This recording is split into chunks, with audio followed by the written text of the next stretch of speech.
O nosso maior medo acaba de ser confirmado. O James Webb fez 2 descobertas que mudam absolutamente tudo o que achávamos que sabíamos sobre o universo. Agora mesmo, o telescópio mais poderoso já construído detectou moléculas orgânicas complexas em uma região do cosmos que simula os primeiros momentos após o Big Bang. Álcool metílico, etanol, acetaldeído, formeato de metilo e ácido acético. Sim, o vinagre que você usa na salada. Todas essas moléculas foram encontradas em um berçário estelar tão primitivo, tão pobre em metais, que teoricamente não deveria permitir formação de compostos com esse nível de complexidade. É como encontrar um iPhone na caverna de um Neandertal. Não faz sentido nenhum. E há mais. O Webb também detectou o sistema mais letal do universo. 2 estrelas de nêutrons girando uma ao redor da outra a velocidades impossíveis, onde a física que conhecemos simplesmente para de funcionar, onde o tempo desacelera, onde o espaço se curva de forma tão extrema que Einstein ficaria perdido. E quando essas 2 estrelas colidirem, a explosão será sentida em galáxias inteiras. O brilho de 1 trilhão de sóis. Ondas gravitacionais atravessando o cosmos e o nascimento de um buraco negro gigantesco. Pense nisso.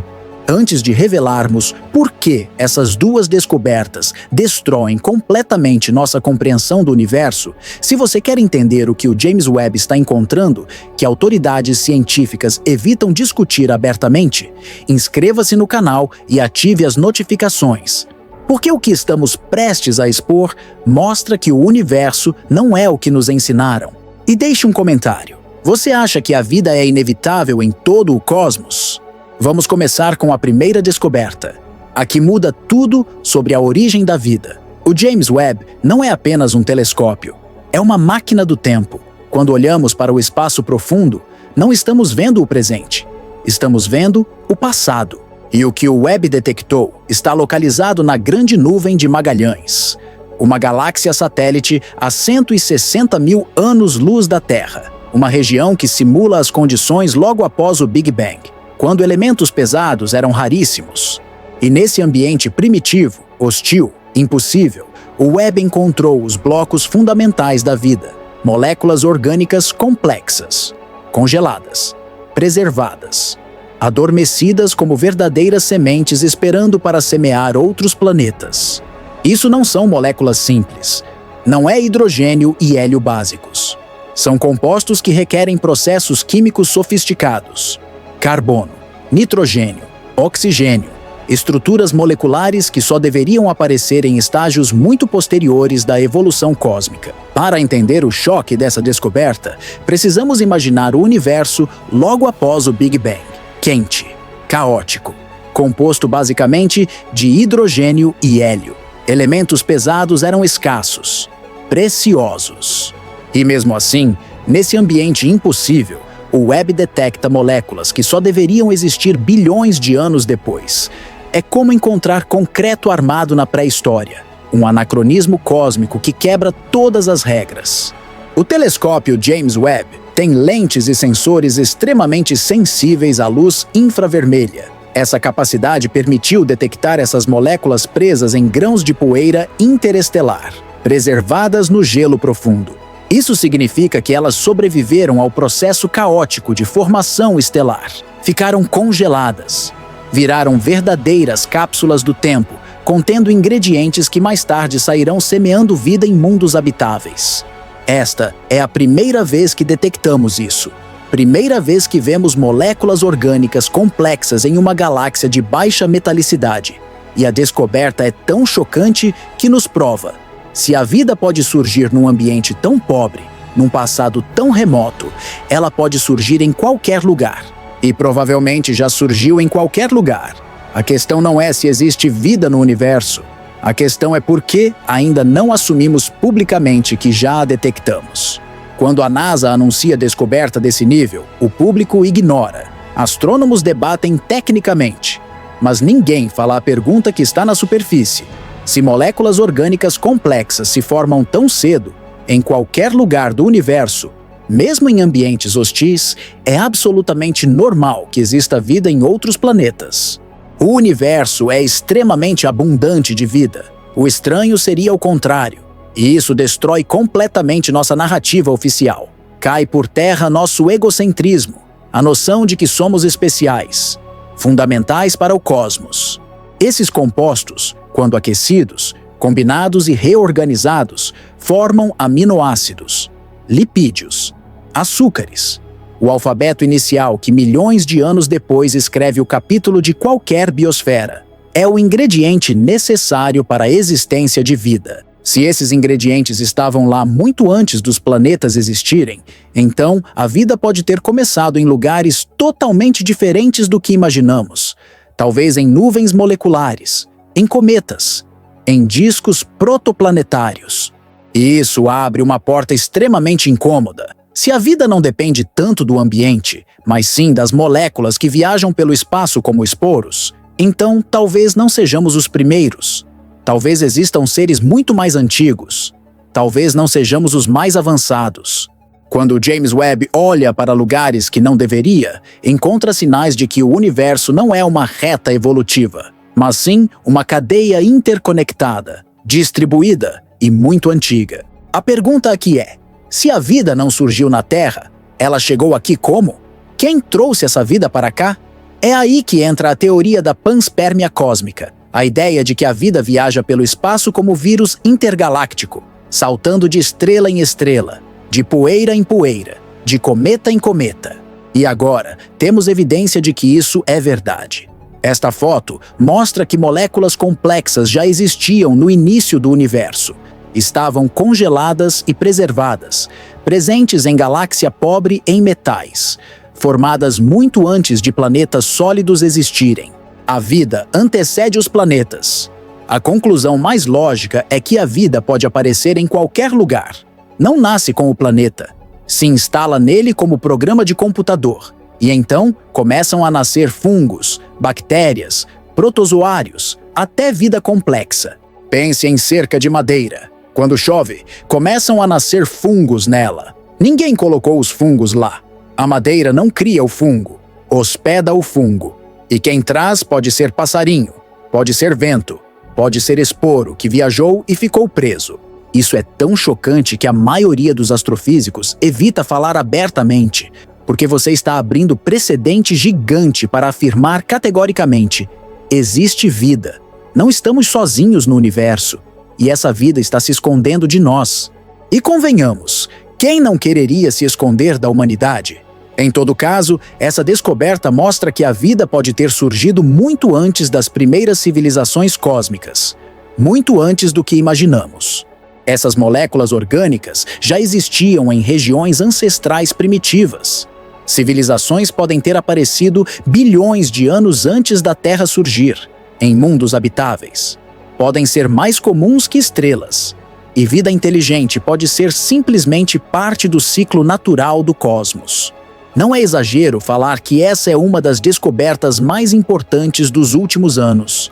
Essa vida que está no passado da criação do universo foi certamente transferida para cometas, asteroides, luas, planetas recém-formados. 160 mil anos-luz. Olha o tempo que esse material está viajando para chegar até nós. O universo funciona assim: por colisão, por impacto, por troca. Cada impacto é um envio. Cada cometa que chega num sistema novo é um pacotinho de informação. E essa informação viaja, porque a informação é transferida. Cada pedra não é simples pedra, é mensageiro. A questão não é se a vida se espalha.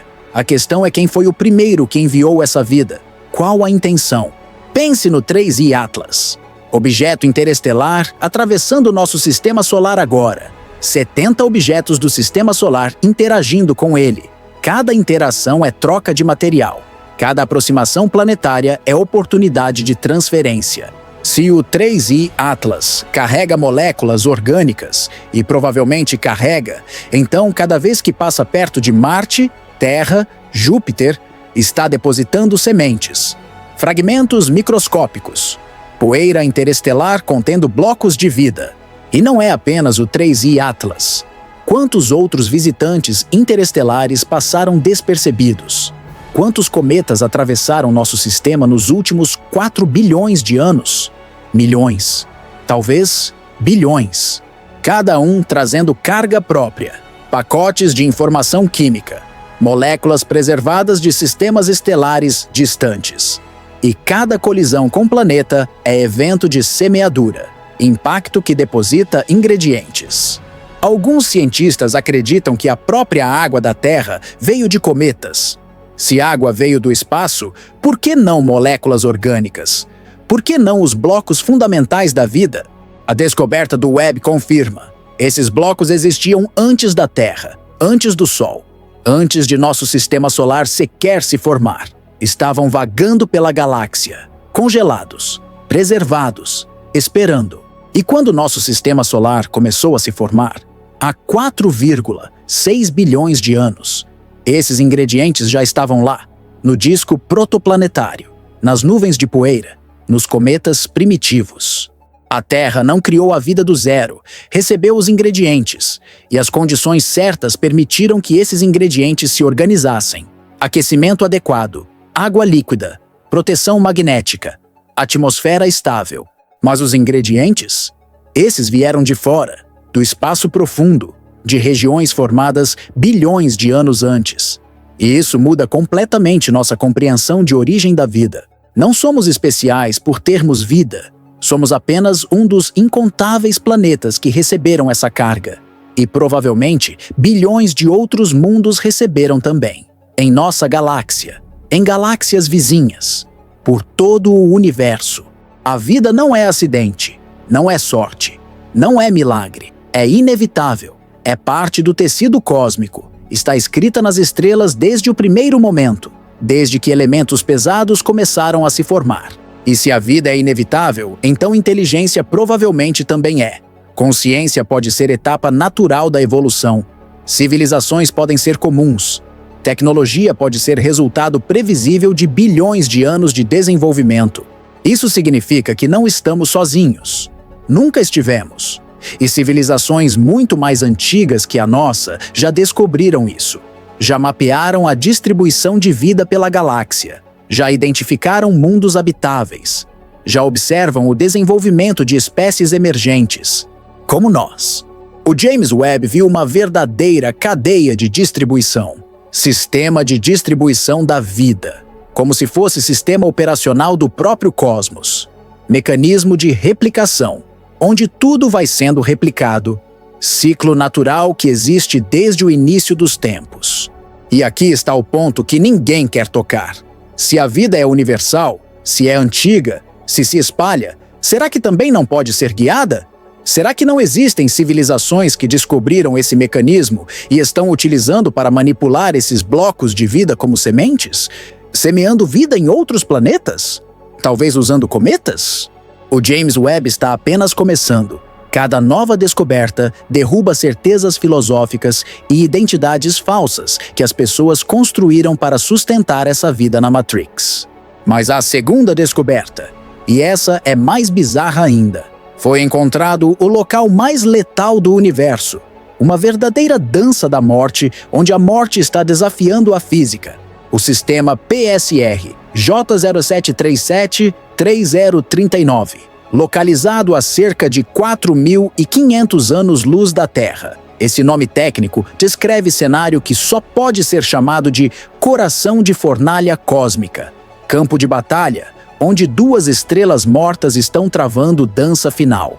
E essa dança culminará num dos eventos mais apocalípticos possíveis da história do universo. Elas vão se juntar e formar buraco negro gigantesco. Para entender o quão gigantesco, precisamos entender que tudo começou com duas estrelas gigantes vermelhas. Ambas em seus últimos suspiros antes de explodir. Estrelas muito massivas, vivendo enlouquecidamente, curtindo a vida, e de repente morrem juntas de maneira absurdamente violenta. E quando morrem uma na sequência da outra, uma desencadeia a morte da outra. O combustível de uma se esgotou. O equilíbrio entre gravidade e fusão colapsou. Trilhões de toneladas de matéria despencaram para o centro. Explosão tão poderosa que rasgou a estrela e destruiu seus próprios átomos. Do centro dessas estrelas surgiu apenas grãozinho denso de matéria compactada, o que conhecemos como estrela de nêutrons. E a explosão foi tão intensa que uma sacudiu a outra. Essa onda de choque foi detectada pelo James Webb. Detonou como verdadeira dinamite estelar. Em poucos instantes cósmicos, milhões de anos para nós, nada para o universo, duas supernovas gêmeas surgiram. Iluminaram os confins da constelação de Puppis. E o brilho estava tão vivo que o Webb detectou. Elas consumiram o sistema inteiro e permaneceram ali. 2 núcleos mortos. Tão pequenos quanto uma cidade, mas tão densos que a densidade é milhões de vezes superior a qualquer elemento natural existente. São objetos dobrando o espaço-tempo com velocidade absurda no entorno, como se o espaço-tempo fosse lenço sendo torcido. Estão literalmente colapsando o espaço-tempo e desacelerando tudo o que existe no entorno. O tempo nesse lugar parou de funcionar. Uma estrela de nêutrons não é corpo celeste comum. É cadáver de estrela comprimido em condições absurdas. No interior, existem elétrons esmagados dentro dos prótons. As cargas se anulam, formam sopa só de nêutrons. Comprimido 10 a 15 vezes a densidade do próprio núcleo atômico. Um cubo de 1 centímetro desse material pesaria bilhões de toneladas. Se a Terra fosse comprimida até virar estrela de nêutrons, teria 150 metros de diâmetro. Objeto tão denso, tão incompreensivelmente pesado, que é nesse ambiente que a física simplesmente para de funcionar. A superfície dessa estrela, se é que podemos chamar de superfície, fica em terremoto constante. Cada fissura de milímetros equivale à altura do Monte Olimpo, a maior montanha do Sistema Solar localizada em Marte. Cada mini rachadura é cataclisma gigante, e isso acontece constantemente. A crosta dessa estrela é composta de núcleos atômicos arranjados em grade cristalina, mais duro que diamante, mais denso que núcleo de urânio, e mesmo assim, sob pressão gravitacional extrema, está constantemente rachando, ajustando, liberando energia. Esses ajustes produzem terremotos estelares, chamados de starquakes em inglês, e quando acontecem, liberam mais energia que todas as bombas nucleares já detonadas na Terra combinadas, em fração de segundo. Agora imagine, são 2 estrelas de nêutrons, 2 entidades orbitando uma à outra, tão próximas, tão rápidas, tão perigosas, que chamaram a atenção do James Webb. Essas 2 estrelas estão orbitando numa distância menor que o diâmetro do Sol, apenas 800 mil quilômetros.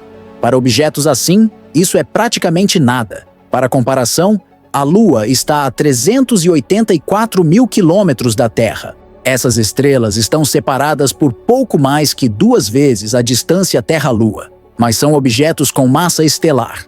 Cada uma contém mais massa que nosso Sol, e estão girando uma ao redor da outra a velocidades inimagináveis. Elas vão colidir. Não é questão de se, é questão de quando. E a resposta é, em escala cósmica, muito em breve. A velocidade de rotação é tão absurda que uma gira 44 vezes por segundo, 44 rotações completas, em 1 segundo. Imagine objeto com massa solar girando como ventilador. A outra gira uma vez a cada 2,77 segundos. Ainda absurdamente rápido. Objeto com diâmetro de 20 quilômetros completando rotação em menos de 3 segundos. A força centrífuga deveria despedaçar qualquer material, mas a gravidade é tão intensa que mantém tudo compactado. É batalha entre forças fundamentais. Gravidade versus força centrífuga. E gravidade está vencendo, por enquanto. Elas orbitam centro de massa comum a mais ou menos 300 km por segundo. Para comparação, Terra orbita Sol a 30 km por segundo. Essas estrelas estão 10 vezes mais rápidas. Completam órbita inteira em 2 horas. Terra leva 1 ano para orbitar Sol. Essas estrelas fazem viagem completa, em tempo que você levaria para assistir um filme. Isso cria efeito tão extremo que a relatividade de Einstein se perde. Não existe mais. Torna-se absurdamente bizarra, e os efeitos são mensuráveis, testáveis, observáveis. A luz desacelera, Fótons viajando através desse campo gravitacional extremo perdem energia, são esticados. Comprimento de onda aumenta, luz azul vira vermelha, efeito chamado redshift gravitacional. O tempo fica curvo. Relógios próximos a essas estrelas andariam mais devagar que relógios na Terra, muito mais devagar. Se você pudesse observar de perto, veria o universo ao redor envelhecendo em câmera rápida. Um ano lá poderia equivaler a décadas aqui, ou séculos, dependendo da proximidade. É dilatação temporal em escala extrema. Einstein previu, mas ver acontecendo em sistema real é outra coisa completamente. Existe espectro gravitacional tão bizarro que o periastro muda 17 graus por ano. O que isso significa? O periastro é ponto de maior aproximação das duas estrelas. Em órbitas normais, esse ponto permanece fixo. Mas aqui, o próprio espaço-tempo está sendo arrastado pela rotação. As estrelas estão puxando o tecido do cosmos conforme giram, e isso faz o periastro girar, processar. 17 graus por ano. Isso é 140 mil vezes mais do que a órbita de Mercúrio processaria em um século. Mercúrio tem processamento de periastro mensurável. Foi uma das primeiras confirmações da relatividade geral.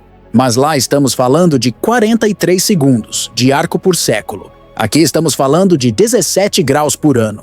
Diferença de magnitudes astronômicas. Estamos falando do sistema mais caótico já observado. E sim, elas vão explodir. Não há dúvida. Nenhum outro corpo celeste conhecido provoca tanta distorção no espaço-tempo quanto esses dois. Isso é definitivamente o sistema mais perigoso do universo. É exatamente dentro desse sistema que a física que conhecemos não funciona mais. Ela vira apenas teoria. Não tem como mensurar. Muito em breve teremos que rever nossa física, porque ela não cabe mais nos padrões de observação. Esse sistema inteiro está morrendo. Condenado. As duas estrelas estão se aproximando lentamente. 7 milímetros por dia. Pode parecer pouco, mas em escala cósmica é sentença de morte absurda. 7 milímetros por dia significa 2,5 metros por ano, 25 metros por década, 250 metros por século. Em 100 mil anos, 25 quilômetros. E a separação atual é 800 mil quilômetros. Fazendo as contas, elas vão colidir em aproximadamente 85 milhões de anos. Parece muito tempo. Para humanos é inconcebível, mas para o cosmos é piscar de olhos. Dinossauros foram extintos há 65 milhões de anos. Se estivessem observando esse sistema quando estavam vivos, veriam as estrelas ainda mais próximas, mais rápidas, mais violentas. Elas vão colidir, e quando isso acontecer, o universo inteiro vai sentir. É um dos eventos mais violentos possíveis que poderemos observar. Ou melhor, que civilizações futuras poderão observar. Nós não estaremos aqui, mas podemos prever exatamente o que vai acontecer, porque física de colisão de estrelas de nêutrons já é bem compreendida. Temos modelos, simulações, observações de eventos similares em outras galáxias. Nos momentos finais, as estrelas estarão tão próximas que marés gravitacionais começarão a deformar uma a outra. Estrelas perfeitamente esféricas vão se transformar em ovais, depois em formatos ainda mais distorcidos. Material da superfície de uma será arrancado pela gravidade da outra.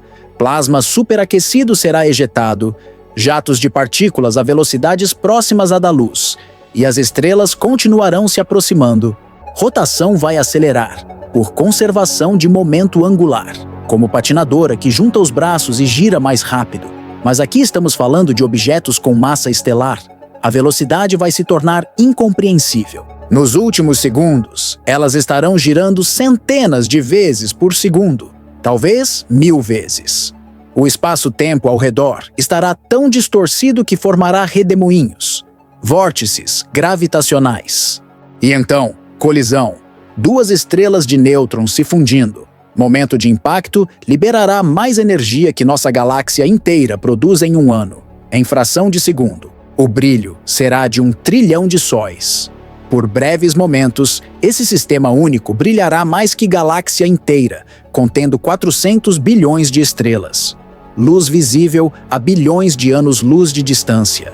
A onda gravitacional vai atravessar galáxias e galáxias. Vai criar ondulações no próprio tecido do espaço-tempo. Ondas que viajarão para sempre, expandindo, enfraquecendo, mas nunca parando completamente. Quando essas ondas passarem pela Terra, daqui a 85 milhões de anos, detectores gravitacionais futuros vão registrar. Vão medir distorção do espaço menor que diâmetro de próton, mas será detectável. E a colisão vai criar elementos absurdamente pesados. Ouro, platina, urânio, elementos que não podem ser formados em estrelas normais. Requerem condições extremas, pressão incompreensível, temperatura inimaginável. Todo o ouro no universo foi criado assim, em colisões de estrelas de nêutrons, ou em explosões de supernovas. Não existe outra forma. Então, a aliança de casamento no seu dedo, feita de material forjado em evento apocalíptico cósmico. E sempre, isso culmina com o nascimento de buraco negro. Massa combinada das duas estrelas excede limite de estabilidade. Não existe força no universo capaz de resistir ao colapso gravitacional. Material vai despencar para centro, formando singularidade, ponto onde densidade se torna infinita, onde curvatura do espaço-tempo se torna infinita, onde física que conhecemos simplesmente quebra, e ao redor da singularidade, horizonte de eventos, fronteira além da qual nada escapa, nem luz, nem matéria, nem informação, buraco negro com massa de 3 sóis, girando a velocidade próxima à da luz. O flash dessa fusão será breve momento, talvez dure segundos, talvez minutos, mas vai ficar vagando por 4.500 anos-luz de distância, viajando através do espaço vazio, até alcançar civilizações distantes. Será tão intenso que será registrado por galáxias vizinhas. O James Webb fez 2 descobertas absurdamente importantes. Na primeira, descobrimos vida no início do universo. Na segunda, temos sistema tão absurdamente violento que está prestes a explodir. Previsto para quando?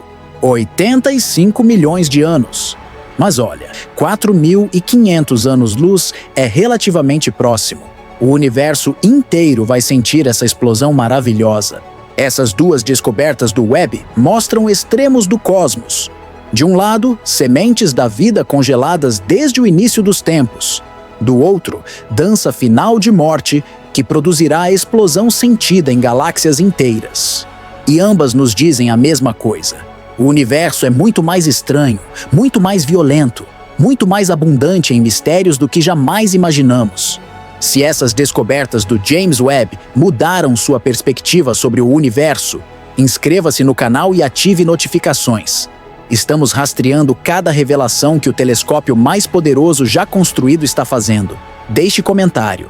Você acha que a vida é inevitável no cosmos? E compartilhe este vídeo com qualquer pessoa que ainda pensa que estamos sozinhos no universo, porque as evidências dizem exatamente o contrário.